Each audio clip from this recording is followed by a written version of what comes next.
You are in for such a treat today. I am so excited to bring you my friend Allyson Byrd. We met about 10 years ago when she was working with Lisa Nichols, and it's one of those friendships where she has spoken on my stages, I've spoken on her. We've both grown so much in our metamorphosis of coach and entrepreneur, and to speak with her today was just so enlightening. And she shares how, she dropped out of school at 15 without telling her mom because she didn't want to believe in the status quo that was showing up at her doorstep. And it was so just enlightening to hear her journey of self-exploration and really what she is willing to settle for in her life, something that we all need to really think about. And in this interview, she just goes deep. We even talk about sex. And it's just a really juicy conversation. So if you don't know Allyson Byrd, get ready. You're going to fall in love with her. You got to follow her on Instagram. And she says something at the end that really almost brought me to tears. And we talk about an event that is coming up that she will be speaking at that you really don't want to miss. So get ready, take a big deep breath for a very inspired living interview with my friend, Allyson Byrd. Allyson Byrd. I have missed you. I am so excited to have you on the show. And you've kind of had like a metamorphosis many times throughout your life, which I find so inspiring. So girl, welcome to the show. It is so wonderful to have you here. Let me just say, I don't know how we're going to not talk over each other with so much excitement, because when you and I come together, there's so much connection, there's so much joy that just bursts between the two of us. So I'm just going to follow your lead and just play with you. Let's just play. Okay, so for our guest today, you're going to be like kind of in like a closed room conversation where Alice and I want to catch up so much because there's been a lot that has happened, not just in the last couple of years, but really since you and I have played together. I think back to the Oregon Women's Conference. I mean, I look back, Allyson, on where we met and who we are today, the women that we are, and we both have grown so much. We've also elevated, we've retracted, like all the things. So let's go back to this. For those people who have not had the blessing of knowing Allyson Byrd, take us back, Allyson. Like, tell us a little bit about your story, and then we're going to go into the beautiful work that you do today. I know that's such a big question, right? I know it's such a big question, but I'll dance somewhere and let's see if this is a good idea. I grew up like I feel like a lot of humanity grows up where you're looking outside of your house to tell you something better exists. I don't think anyone grows up in their home and is like, I love everything that's happening here. I never want to leave. The challenge for me was that I was born in 1977. So I grew up post-civil rights era. And I didn't know that. So I'm a young Black girl growing up with a bunch of Black family, and I have no context to the idea that the world has more. And I think it's important to say that because if you grew up and you were in an Italian family, an Asian family, whatever your custom-made home was, for the most part, you think that is the world. So I thought that was the world, and I was looking around going, I want something else. Like I want something with liberation, with freedom. And by the time I was 15, I was so restricted by life as it was. I just dropped out of high school and didn't even tell my mom. Really? You just dropped out? Yeah, I just dropped out and didn't tell her. And school was different then, where they would call to find out where you were, and they'd leave a message, but they weren't going to come get you and put you in jail because your kid wasn't in school. So Right. I was gone from school, and I told myself that I would get a job, and I was only 15. You have to be 16. So I forged, if you will, not a birth certificate, but you used to be able to use your baptism record. So I told my aunt who worked at the church that I was born in 1976. And she said to me, I could have sworn I remember you were born in 77. I said, Right. no, ma'am, I was born in 76. And I went and got a job at Wendy's because I was going to be gone all day. I needed food to eat. So I figured if Yeah. I, So at this point, your mom didn't know either. she didn't know, no, had no. Okay. So I get a baptism record. I go get my own state ID, and that now says I'm 16, and then which is now corrected, by the way. It no longer has my wrong date. Okay. Good to know. Good to know. You do have a birthday coming up. We want to make sure it's the right one, Allyson. Make sure it's the right one. And I restored integrity with myself. And I went and got a job and I created my life. So when people ask me who I am a human that found my creative power at a young age. And I found it through my ability to say what the world is giving me and telling me is the status quo. I don't like it. I didn't like going to school every day. I didn't feel like my teachers saw me. I didn't feel understood. I didn't feel like what was brewing in me was also brewing in Miss Benavides. I felt like I looked at her life and her tote on her arm every day and her car that she got out of, and I didn't want what she had.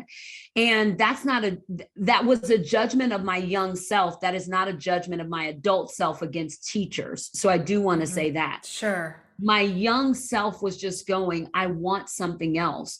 And what that did was over time, Carrie, feeling myself desire to taste something that had not yet been on my palate, that became a thing for me, a rhythm for me. And I started going, hey, I feel a new desire. Let me go find where to quench that desire. And that's been the story of my life. That's what supported me to create multiple iterations of myself, to discover how multi-passionate I am. I speak well, I write well, I teach well, I dance well, I sing well, I laugh well, I play well, I have sex well, I cook well, I do so many things well. But the way life was teaching me was to be good at one thing and then build my life around that. I wasn't available for that. And so now what I get to do in the world is to show others you can be multi-passionate, you can be diverse, you can be more parts of yourself. And that's what's helped me create success in a way that I love it. It may not hold up to other people's success, but I'm not comparing myself to them. I don't care what Mark Cuban is doing, or I don't care what Sarah Blakely has done. I admire what they've done, but I'm not trying to hold my success next to theirs and judge if that makes my own decisions good. And that is something I think we all do too often, right? Is compare ourselves to other people's success. But Allyson, going back to that story and you saying like, I wasn't okay with the status quo. I kind of feel like that is Allyson Byrd. Like you're always looking at how do I create the next best version of me, not following society norms or looking at what everyone else is doing. How has that come back to you? Like, is there ever a time that you've gone, maybe that wasn't the smartest decision? And then what do you do at that moment? Yeah, in relationships. I've noticed that my innovator, which is phenomenal for a career, Absolutely. in relationship, it becomes an agitator because Talk to me about that. yeah, like let's say I'm sitting at a restaurant and let's say the love of my life, his name is Derek. Let's say he's worked hard to plan it. And instead of being present and in the slice of now of the moment that he worked to plan out of love and cherish and honor for me, my critical thinker shows up. And I'm like, this restaurant would be better if they, I wonder if they would be open to me training their people on how to convert better from the table. That is so the plight of the entrepreneur.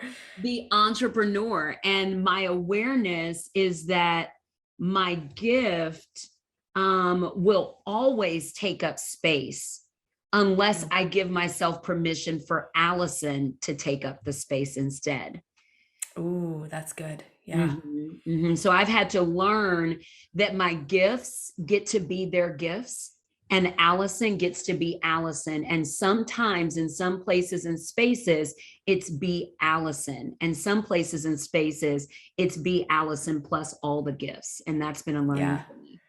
I would say that's not always easy to do because I feel like we're all of that at all times. But for you to say, yeah, I mean, sometimes I'd be like, Carrie, like you don't have to be mom right now. You don't have to be coach right now. You can just be Carrie. But I find like they're all get so entangled in there, and it can be difficult to just be like, you can let those rest. And one of the Yeah. tools that I've found that has been really supportive, it's becoming very trendy now, but a lot of people still may not have even heard of knowing your human design. You Yes. yeah, Yes. yeah. If you can know your human design, it can help because I can say to someone in my life, when they're wanting to talk to me about something important, I can say, well, I'm a manifesting generator and I So enjoy. am I. Yes. Are you? Yes. Yeah, and I can say I enjoy doing two things at once. So I want to listen to you while I'm washing the dishes, or I want to hear you while I'm Ah. also surfing this website for this next thing that I've got to do.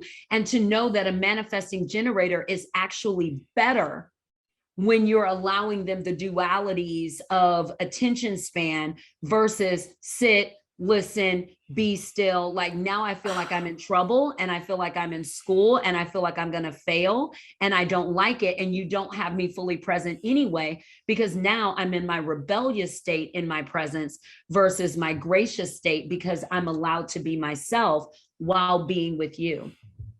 Allison, I did not know I was going to get a counseling session today. I think you might have just saved my marriage. It's because Michael's like, Carrie, can you just, like, I'm talking to you. I'm like, you are talking, but I'm cleaning and I'm doing this. I did not realize that the manifesting generator, like, needed that duality, which makes total sense because that is how I function. So thank you. And now I can go talk to Michael about it and we'll get it more. I will just tell you, we did a couples session for our human design, game changer, because I there's so would bet. much constraint that comes off. And now I can say, sweetheart, he's a manifesting generator as well. He's a Manny Gen 5-1. I'm a 4-6. And I no one feel like you're not included for not knowing that. Let me get to the inclusion part. Because he likes duality, now I can say, sweetheart, I have about 5 things I want to talk to you about. Is the game going to be on later? And he's like, yeah, it's 7. Then I know about 7:15, it's a good time to ask him because the game isn't too heated. He's got enough entertainment to not feel like I don't want to talk about only what you're talking about. And I can get my answers. And when I'm done, I have the space to execute because he's watching the He's game. watching the game, right? And I will say this isn't just about human design. This is just really about knowing yourself. And Allison, I think your story is just such a great example of knowing yourself early on, even not understanding but knowing.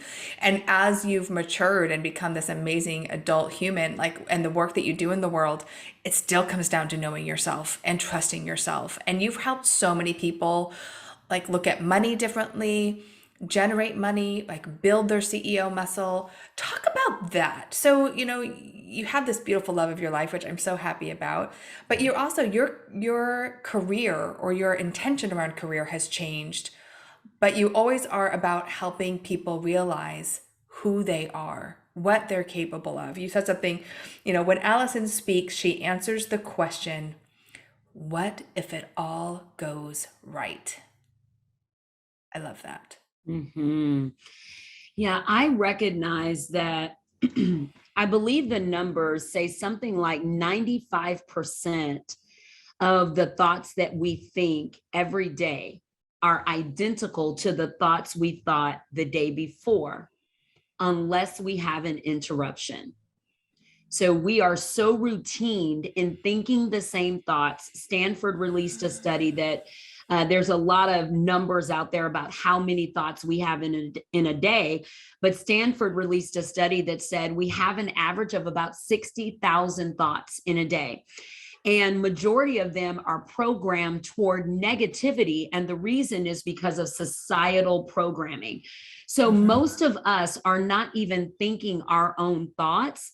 And where I used to be like a traditional business coach, then went into sales coaching, then money coaching, I feel like now I've become a trauma informed coach because when you recognize that it's around 1 in 4 humans have experienced some significant impact of trauma on their lives.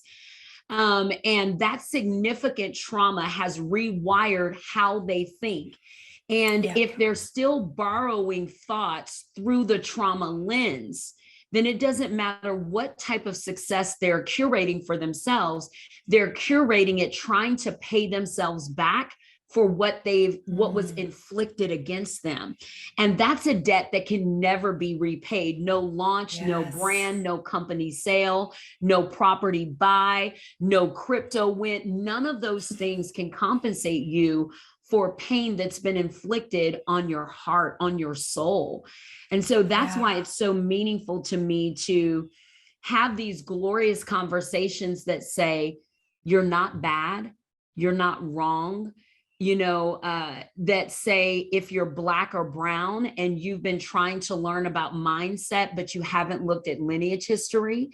If you identify as Jewish, then you might want to look at how your lineage is impacting how you're thinking today.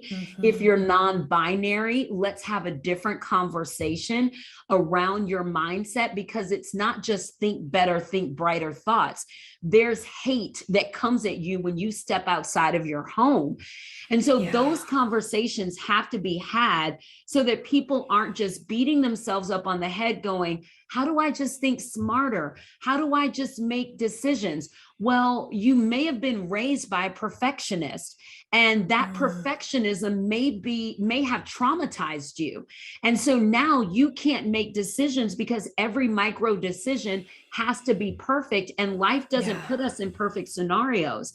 That kind of tenderness helps humanity to be all of themselves, and you can't help but be ultra successful when you feel understood, seen, celebrated, acknowledged, and heard in the mirror first. And then you will receive those same experiences in Yeah. your engagements with others. That is powerful, Allison. In the mirror first. And I mean, when you think about that, 60,000 thoughts a day, and most of them aren't different from yesterday. It's like the negative playlist, just keeps going off. And you need someone to help reprogram and repattern and recondition and really help you see something different. Because come on, Allison, I mean, we all want to live this life that we see as successful. And oftentimes it's not even environment that keeps us from those things or status, of the world. It's here, And so the work that you do now is really helping people, it sounds like, come into alignment and get rid of those negative thought patterns. Am I correct? To create the abundance that they seek in their life? Like, you're still working with money, or is it bigger than that now? Well, I like to use money as a lead.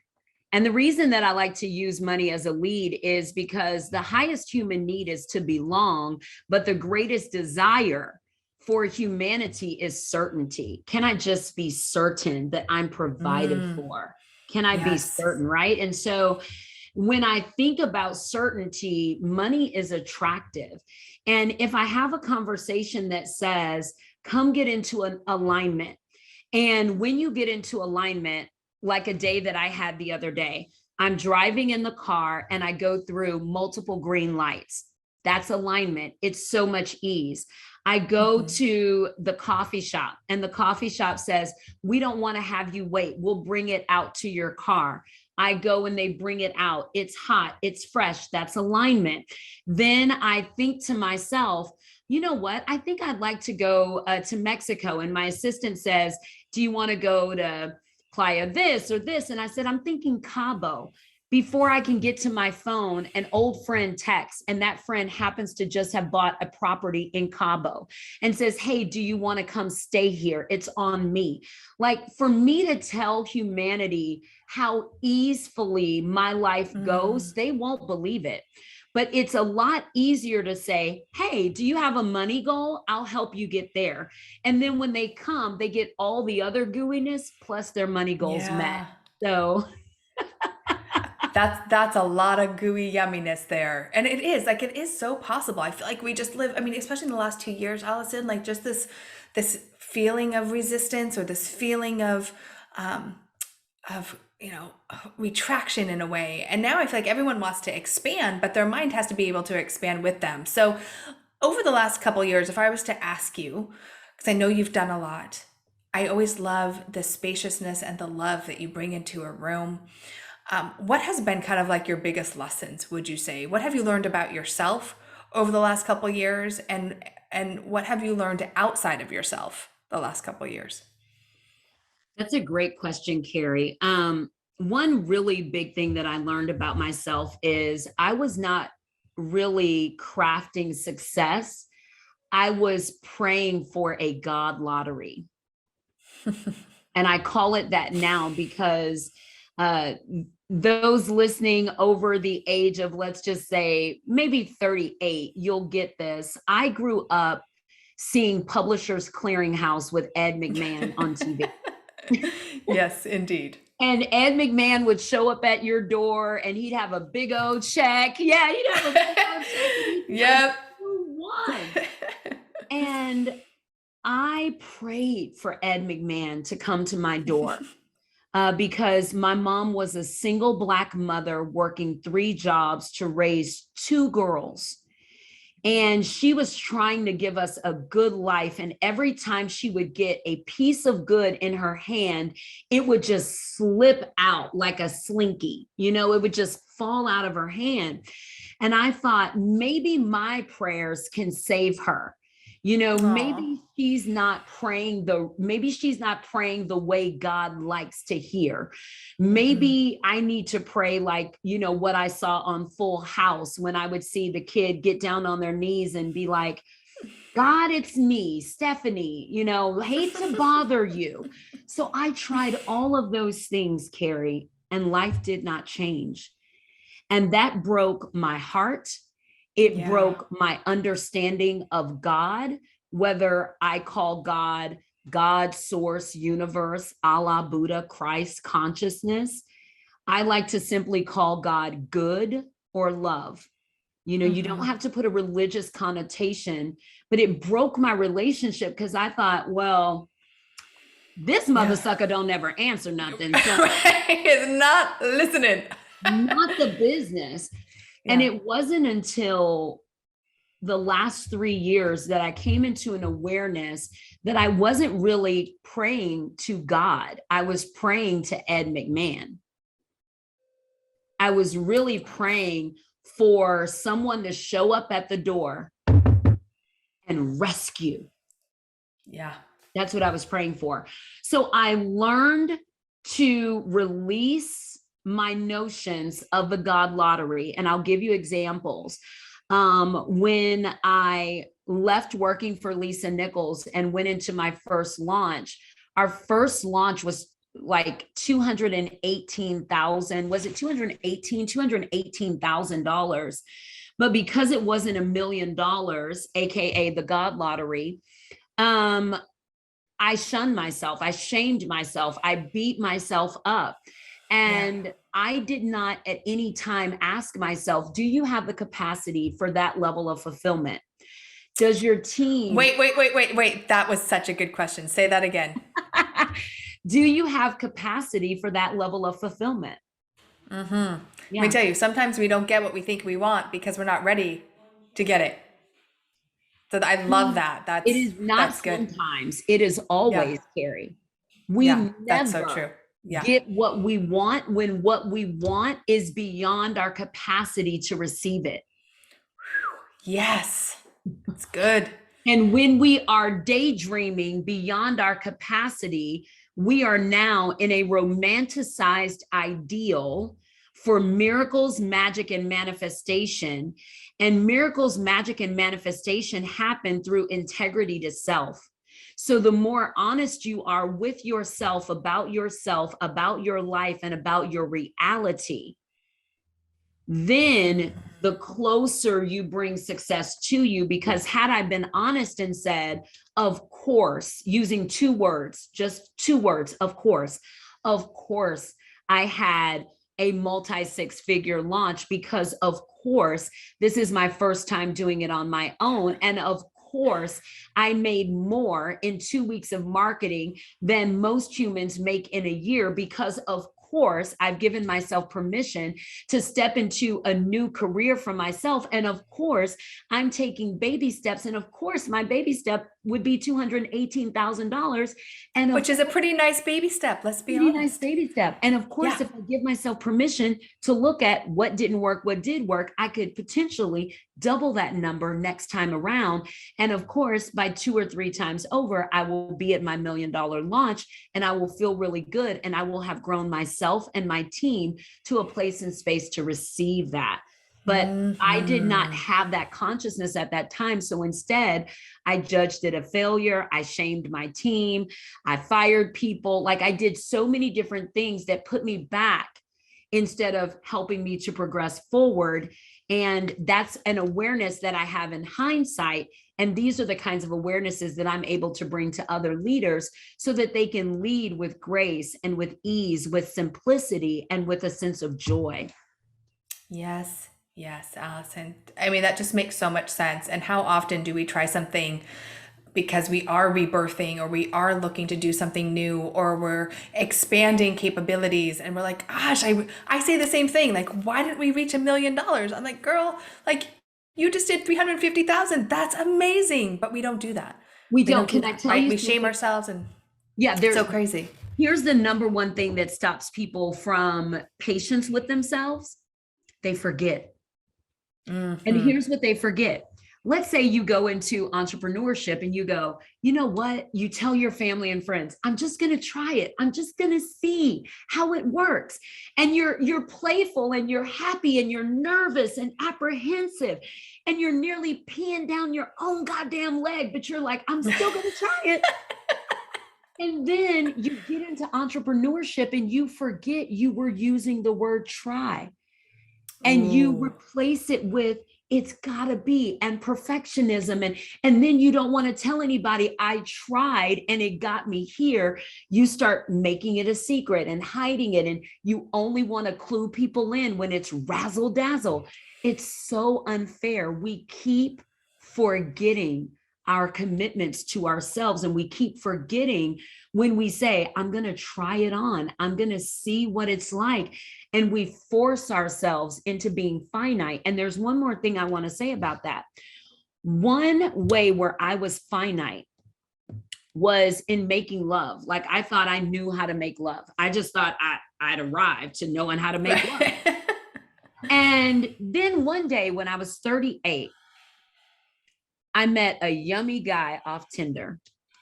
And I'm not ashamed to say it. I was excited to meet him and I was ready to go on a date and do the thing. And when Tinder first came out, it was different. Now it's a real hookup app, but it was very different. And I met really yummy humans on Tinder. And I met this guy and we created a relationship and we decided to have consensual sex and lovemaking together. And here we are in the midst of this experience and I orgasm and I loved it. And then he continues to be with me. And I'm like, bruh, I orgasm. Like, I'm good. Yeah. And he said, I know you have a few more in you. I said, wait, what? What's about to happen? He says, never had a multiple orgasm? I said, no. And he says, well, I'm going to, no. And then he says, I want to say this right because it's so good. He says, well, relax. I said, I can't because I don't know what to do. And he says, but I do. Ooh.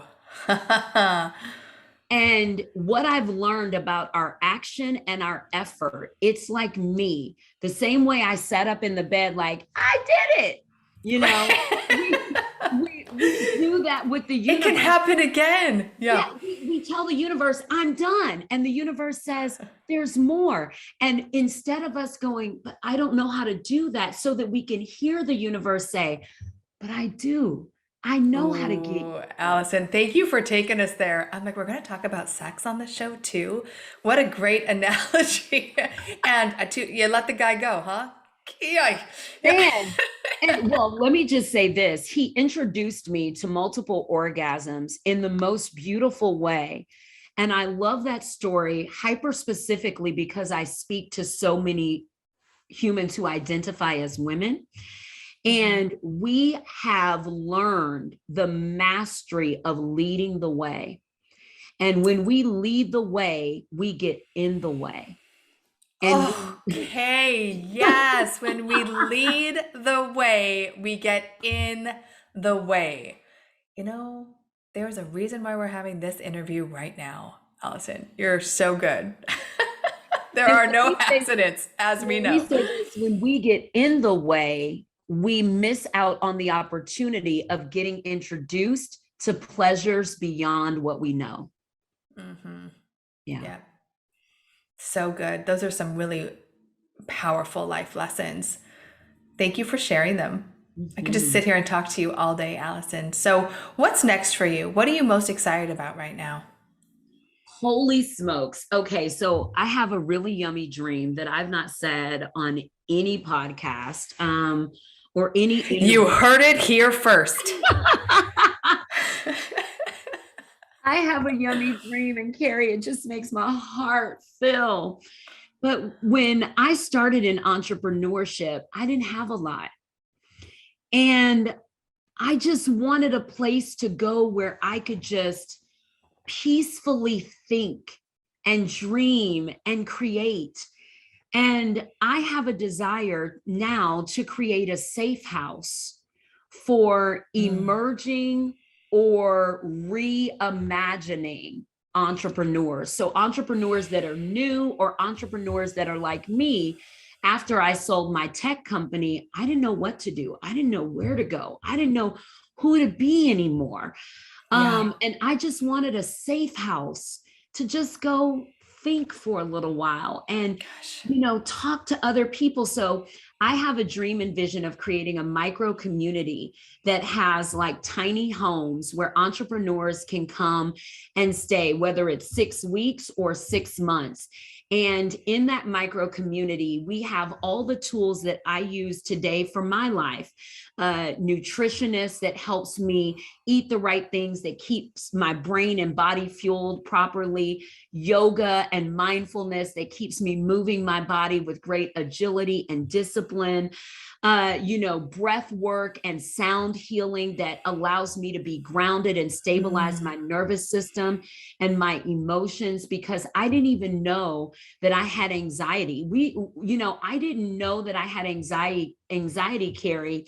And I was drinking Red Bull and taking Sudafed to speed myself up to get more work done. And I was damaging my nervous system. And I Yeah. had no idea. I want a safe space where an entrepreneur can come and get their body worked on, and, with a chiropractor, and which will clear their mental space, just help them with so many things to unlock their physical self, Yeah. and that's my Yeah. dream, that's my vision, and that's the thing that Ah. manifesting into a reality, into the world. And I've not told anybody beyond my family and my community. Well, you haven't told anyone big here. Just we'll keep it between us, Allison. We're going to keep it between us. But I'm going to hold that space for you. I will say one of the things, being a mom of two young children now and a wife and running this company, gosh, that just sounds heavenly to be able to go somewhere and just unplug and decompress.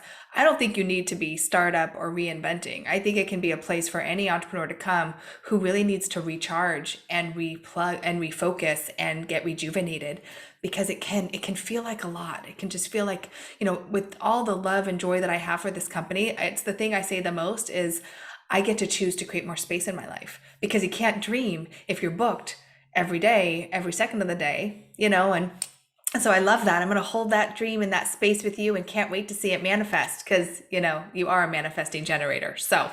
Thank you so much. So there we go. Allison, what does inspired living mean to you?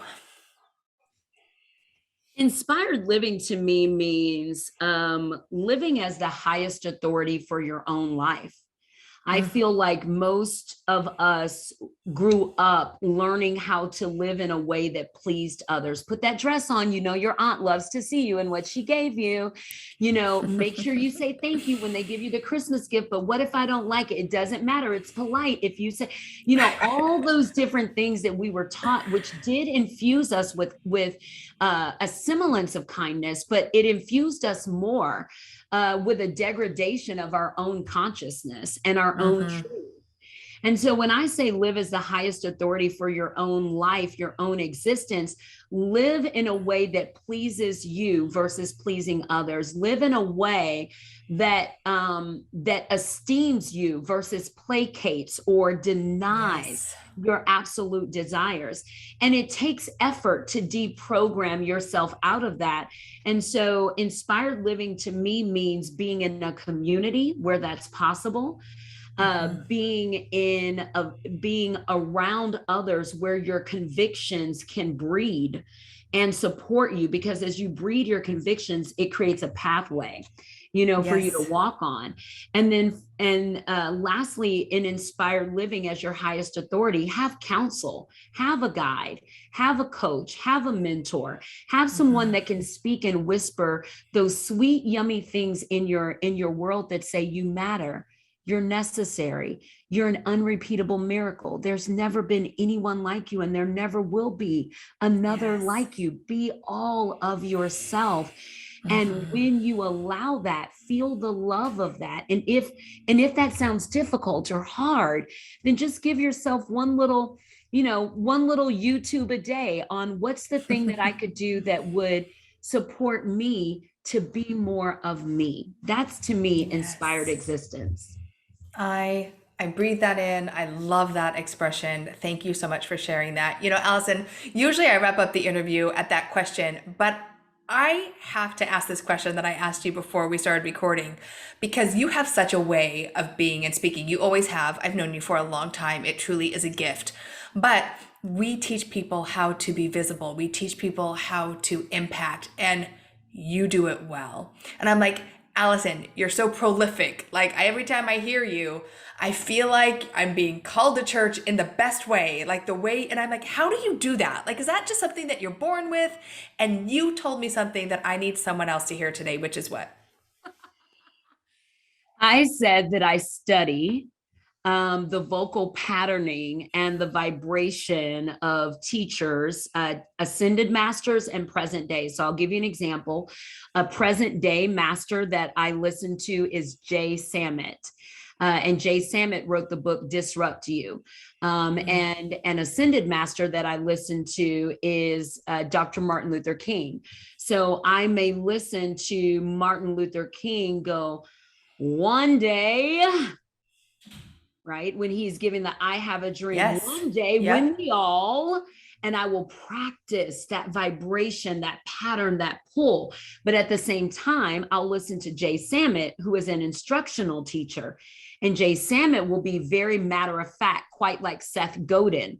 And so Jay Samit will be like, point one, reflection two. So now I add in that one day and I pull in all your soul. And then I say, now let's go to a reflection and identify. And now you can feel and be moved.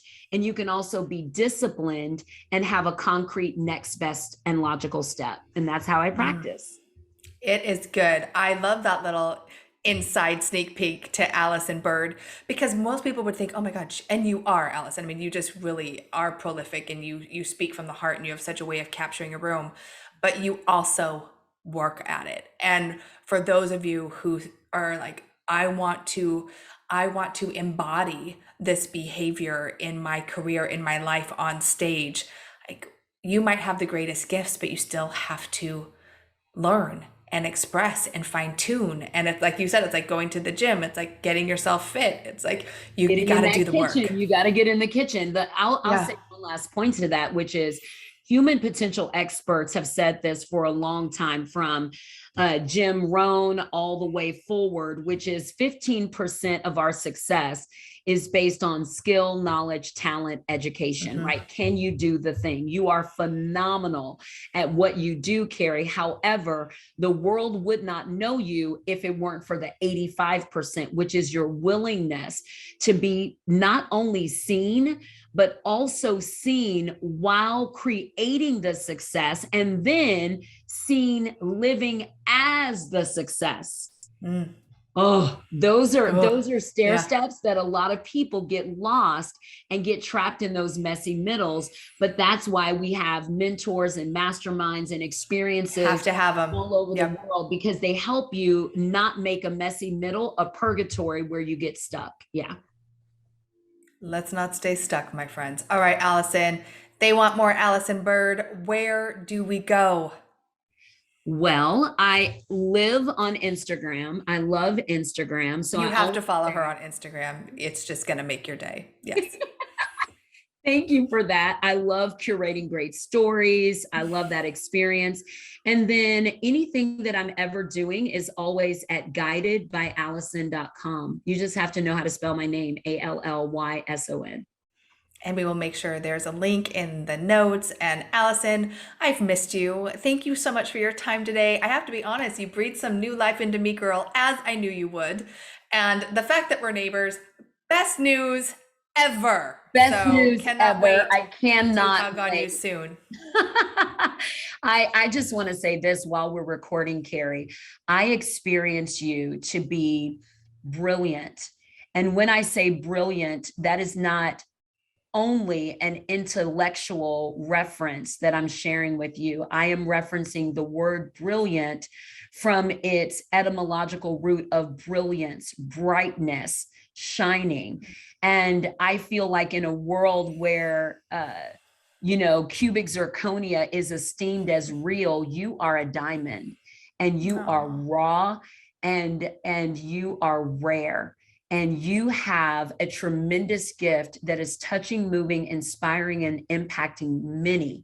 And I am so grateful that our lifetimes have crossed, because you're making a difference.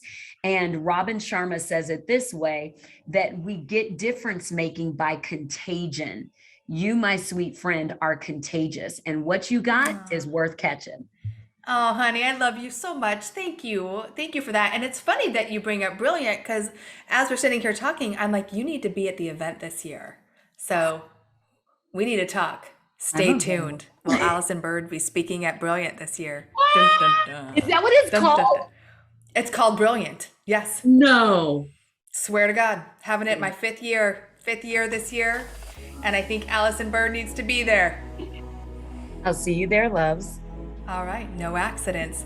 All right, Allyson, big hugs, much love. Thank you so much. Thank you, love. You've just heard another uplifting episode of Inspired Living with Carrie Murphy, the podcast. I hope you loved it.